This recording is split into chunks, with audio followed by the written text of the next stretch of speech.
award, and I still have that plaque on my desk to this day. 3 years later, it's something it's still the proudest thing in my life, and I just think back on that all the time. But as Coach mentioned, I graduated 3 years ago now. I'm a junior at Georgetown, and it's the highlight of my break to be back here, especially with the Loyola guys. Loyola baseball, it's a privilege. I reached out to Coach Barnhill a couple weeks ago about doing this, and my publisher and I were talking about ways that we can really, take this book and get the most out of it for the next generation of leadership. And what better way to do it than with the guys that are going to do it themselves. So, like Coach mentioned, I published this book in November. It's a handbook of leadership lessons for college students, teenagers, young adults. And let me tell you guys, Loyola guys are needed. You guys, this is you right here. Out of the 10 lessons in this book, 4 of them come from Loyola. 3 of those 4 from Loyola baseball.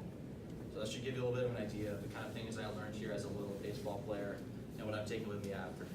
So what I thought would be good for us to do today, and again, it worked out well with the rain, I guess, that we get to do this, but I thought I'd kind of condense the book down into 3 lessons I can give you guys as you start your year, as you start your season, as you finish this semester strong.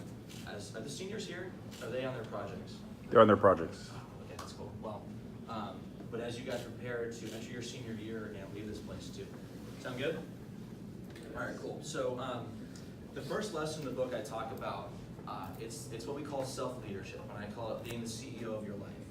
So the thing with leadership is we follow the best example that's put out there.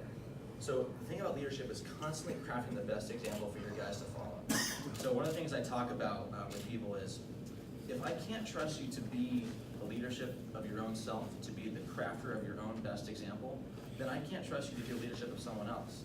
So it comes down to, if I can't trust you to command the person that you are and show that example and that tenacity yourself, then I can't expect it out of someone who I don't have control over. What I would say too, as we move on through the rest of the book here too, so where I talk about, I ask this question to people a lot is, when we're out there, who's the most important leader? I think we sometimes assume it's somebody else. Maybe it's the team captain, maybe it's coach, maybe it's our pitcher, maybe it's your CEO. But what we realize though is that kind of makes us complacent. We realize that our example doesn't matter that much if we think that way. So if I were to ask you, who's the most important leader in the ballpark? Is it coach or is it your pitcher? Who do you guys think it is? You shout out to me, tell me. What? Exactly right. You are the most important leader in the ballpark. Remember that. No matter where you are the most important leader out there. And notice how I didn't say you're the most important leader on the field. You don't have to be on the field. Coach will tell you, I spent my junior year on the bench. My elbow was falling apart. I wasn't starting or any of that. But I tried to find a way to lead even though I wasn't out there. So how many guys have been out there one of those long innings and things are dragging, a couple walks, a couple dinky hits, a couple errors, and all of a sudden, those 5 guys in the dugout just start going nuts, right? They're in the game, they're yelling, they're in there. There's a new energy, right? Now, but they're not on the field though. But they're crafting a new example. They're finding a way to get their guys in there, even though they're not even out there. So think about that. Whether you are the star guy who's committed, whether you're the guy who just barely made the team like I was, there's always a chance to lead, all right? There's always a chance to inspire somebody. The second lesson I'll give you, it comes from the book itself, patience and persistence. So this book right here is longer than the combination of what I wrote in high school. It's 40,000 words long. I started in January of last year. We published in November, and it was one of the most challenging but fun things I've ever done. But I have to tell you, big breakthroughs like this, big accomplishments, that Mission League title, graduating from Loyola, getting into that college, publishing the book, it's not one big task, it's not one big day. It's the accumulation of small disciplined acts each and every day. So even in days you don't want to write, you don't want to go get your hacks in, you don't want to study, that's where success is. It's when you really don't want to, but you find a way to just grind through it a little bit longer. So what I tell people is, when you have these big goals like this, you want to graduate Loyola, you want to go to the best school you can, you want to be a Mission League title, just find a way to get 1 or 2% better each day. Even if it's the smallest thing, just get a little bit better, a little bit closer every single day. That lesson came to me. You guys, I'm sure you've heard about our good friend Jake Peters. One of the things he used to always tell us when he was going through his thing is, I'm not there, but I'm closer than I was yesterday. I just saw him yesterday, and it's still up on his wall. I'm not there yet, but I'm closer than I was. And that's what every single day has to be. Even if it's raining or it's cold or you're tired. I remember being up at 5:50 in the morning, having Andre just work our butts left and right. But we got a little bit better each and every day, and we got that much closer. So I want you guys to remember something like this, something this important, it comes from small acts repeated every single day, all right? So even when you don't feel like it, keep grinding it out. The last lesson I'll give you, it also comes from the book. It's what's your why behind leadership? Like what powers you to do the things that you do? It's kind of, it's unfortunate the seniors aren't here because I was going to relate this to my senior service project. But the example I give in the book is Patrick McClennan. So Pat was the CEO of the 2015 Los Angeles Special Olympics. And if you guys don't know, that was the most successful Special Olympics they've ever had. Thousands of volunteers, the Obama family signed on. I mean, it was unbelievable. And so I sat down with him and asked him, like, what caused that? You know, here's a very successful executive, and he answers, the thing is, it's how you treat people. It's what he would call servant leadership. So his whole thing is finding a way to help people who have been, you know, kind of misunderstood by society, to help them get in there and compete and show that they're building. And so for him, it's all about how you treat people. And so what I would make this argument to you about the reason behind your leadership, it should be other people. It's one of the things that we used to think about when we were in our senior year, we sat down together is, what's the best way that we can leave a legacy here? And we can help these juniors take on the mantle themselves. That's really what leadership comes down to. It's what do other people gain from being with you? And what I'll show you too, I brought my hat back for a reason. It's because my senior service project, I was over at St. Thomas, right across the way there. I'm sure you guys know that fence is more than a property line. There are some opportunities that we have that a lot of kids don't get. And you guys will realize this as you do your project, but those kids become a part of you. No matter where you're serving, they become a reason for you to keep pushing harder and further, even when you get a little tired, you get a little frustrated. And so what I did was I wrote STLA, St. Thomas, Los Angeles, in my hat. And I remember that throughout that entire January as I came to practice, is that's a part of my leadership. There's an expectation for me to do my best. So I want you guys to think about the people in your life, the things that you do that people are counting on you for. That's part of your leadership. I'll tell you one more story from the book too. I sat down with this founder. He started this movie company, like this movie review company. You go on and look at reviews and stuff. And so they started in 2000, and you know, the dot-com bubble burst. They start going under. They got to let people go. But he says, here's the deal. I'm going to keep you on our payroll until you find another job. I want to take care of you. You helped us get to this point. He eventually takes no salary for 6 months. He sleeps on a mattress underneath his desk. He is just going at it, man. He is trying to do whatever he can to keep his people in a position to succeed. They keep on going. They finally get some ground underneath them. And today that company is Rotten Tomatoes. And they are now one of the most successful companies out there. And the guy, Patrick Lee, I interviewed, he gave us a quote on the back of the book. He talks about that to this day, is how do you serve people as a leader? How do you create something for other people that you will have with you after you've left? And I can tell you to this day, it's so gratifying knowing that there are some guys I played with, I got to be here with, who still keep those things in mind that we did together, the way that we helped them, the way that we helped them get through their school, and always keep that with you. Always keep those lessons of how people relate to you, how they use your leadership, keep that with you, okay? Those are my lessons for you guys. I hope you enjoy. I can answer any questions you guys have about leadership, the book, college, school, anything you guys want to know about. What gave you the idea to get this started? What was your inspiration to start? So this was part of an entrepreneurship class at Georgetown, and they had 25 kids walk in the first day. They said, you're going to write a book this semester, and I think about half of them walked out, but I was like, I got to take this class, and I got in there, and it was really Loyola, seriously. I mean, developing as a leader is one of our 6 tenets here, and I think there's now a class about leadership here, I heard too, and that was for me is kind of the fulfillment of what I learned here. Is, you know, how can I take what I learned as a cut and put it in a handbook for people who didn't get a chance to be here? That's where it came from for me.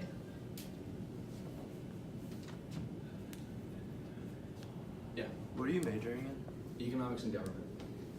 Yeah. I guess now I'm writing too, so I have to do some of that. Hunter, do you think anyone can be a leader, or do you think it's only a few people that are built for it? I think it's a combination of a commitment and the discipline to do it. I think you have to have a connection between You need to understand who you are. It's not like you can, if you're not the loud, I love Pazak, but he's a loud guy. If you're not that kind of leadership, you can't try to embody who you're not. But I definitely think so. I mean, you remember my junior year, I was doing stats most of the time. I couldn't throw very well. I mean, I was injured most of the season, and I still think I contributed as a leader that season. And War even told me at one point, you guys probably don't know any of this, but anyone can be a leader, seriously. I mean, wait, Chuck Nelson's brother's here, right? Yeah. So you guys know about Chucky, right? So Chuck didn't make the team the first 2 years. He was an undersized guy. He couldn't throw very hard. But Chuck made the team as a junior, and he was one of our leaders. And he didn't pitch much. But the way that he went about his business, he was a self-leader. Every single time we're in the weight room, he's there. He's going at it. He's always on time. He's always there. He's always putting in the work. That's leadership, guys. I mean, you follow the guy who gets you excited, who gets you motivated. Jeff, yeah, I definitely think if you're committed to it and you have the discipline to do it, yes.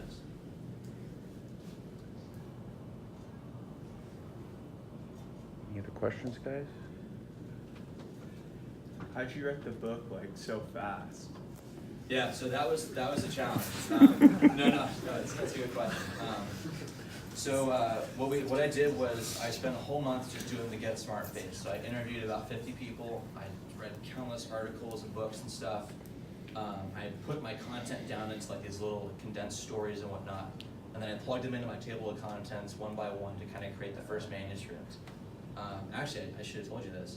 So I stopped in about June. I went back to it in August, and I was like, I don't like this. It's not working for me. And so I rebuilt the whole thing from scratch in August. I wrote about 1,000 words a day in August. And just like I said, patience and persistence. Get a little bit closer each day. Get a little bit better. I mean, you can't throw 95 before you throw 85 like I could. You can't do those things unless you put one foot in front of the other and get a little bit closer. But yeah, just persistence. Just have the passion for it. And sometimes you're not going to want to do it, but you just got to get up there and keep going a little bit further each day. Yeah. Why did you choose to write on this? Is that the topic you have to choose? You can write about anything you want. I mean, one guy wrote about politics. One guy wrote about bipartisanship. He wants to be a Marine. He's a stud. I wanted to write about leadership. I mean, I felt like I learned so many great skills here that I was continuing at Georgetown. And I think that's kind of the key to a great team. It's kind of leadership you have. I mean, that's really what gets people excited. There's this saying that people don't leave because of bad pay or bad hours. They leave because of bad leadership. And the more that we can get these kinds of ideas in front of the people who are going to use them well, like you guys, the better. While you were here, did you consider yourself a leader?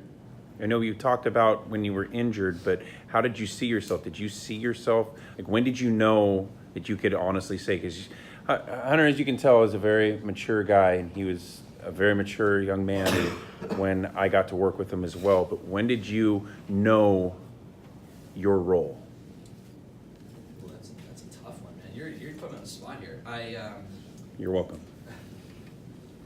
I think there's definitely a moment at Loyola, and maybe sometimes it's later in your career, where you kind of realize that there's something inside you, there's a reason you're here, and you're realizing that once you leave this place, people are going to look to you. They're going to need your inspiration, and believe me, guys, I'm going to tell you, we need you guys out there, okay? There's a need for Loyola leadership out there. I think for me, it was as a junior when I first made the team, because you told me, look, here's the deal, you're going to be probably riding the bench for a while. We have 5 guys at your position, but we like the way that you had your work ethic, and we like the way that you used your example each day. And for me, that's the most important thing anyone can tell me is my business, the way I go about my day, that is inspirational to people. That's what I take with me. So I think that was the day for me, is when I first made the team as a junior.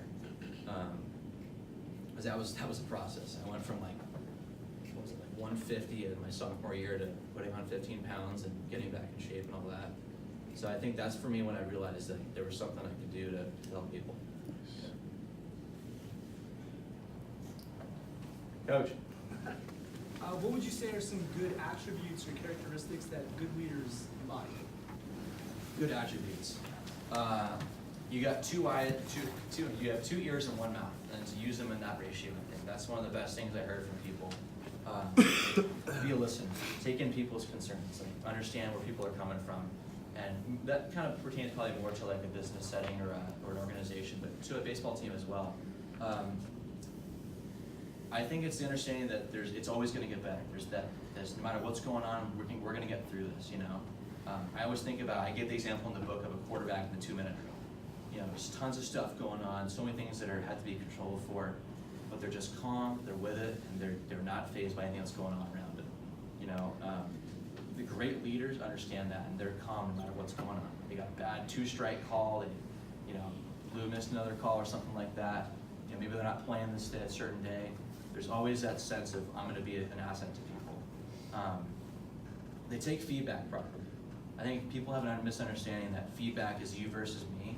In reality, it's you and me versus the problem. If I can't take my ego away and take what you have to say, like feedback is an asset, guys. If I can't put my ego aside, listen to what you have to tell me to help me get better, I'm not leaving you. I'm just holding you back. I'm holding us all back. And the last thing is leaders push and managers pull. I'm sorry, other way around. Leaders pull, managers push. Pull people towards the objective. Give them the power to continue on. Lead by example. It's the best way to put it. I think that's a great way to end it right there. If there's no other questions, Hunter, go ahead. It's honestly, guys, the highlight of my break to be back here. I love coming back to talk to Loyola guys, especially baseball. If I can help you guys at all with your transition into senior year, into college, baseball, life, whatever it may be, Coach has my contact. Please reach out. I'm always available. It's great to see, having written this book and then to see the next generation in front of me and just to see what my work is going to do and it's helping people. That's, for me, that's validation for all the hours I put in. So thanks for having me. I hope you enjoyed this. And really, I hope that it brings it gives you guys some confidence going into this year. And you guys have a great season and a great semester, right?